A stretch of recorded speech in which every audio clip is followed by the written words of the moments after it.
Hello and welcome back to the 2 Minute Drill. My name is Bailey and today we're looking at Drake London, a wide receiver from USC. London is hard to miss on a football field. He is a monster at 6'4 and 220 pounds. He uses his big frame as an advantage to bully corners down the field and just snatch balls where no one else can. London sometimes gets the label as a purely contested catch receiver, which I think is a bit unfair. He's being punished for catching balls that no other receiver would be able to get to. London is a true mismatch at receiver, especially when he works out of the slot and can get downfield. He has great jumping and body control, which helps him corral in some of the more poorly thrown balls.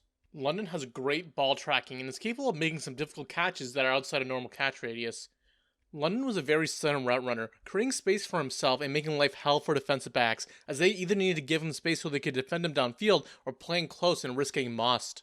London could have ran a more complicated route tree, but I like what I saw enough to say that he'll be a good route runner in the NFL. London doesn't have the greatest speed downfield or explosiveness. He's going to have to win using his height and strength. London has inconsistent hands.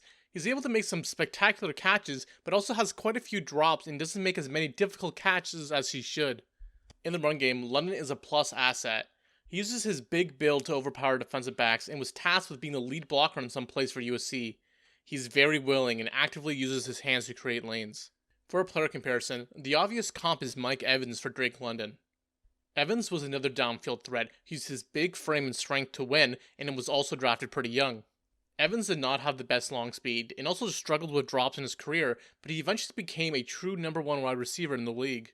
London is an exciting prospect, but he has a lot of room to improve.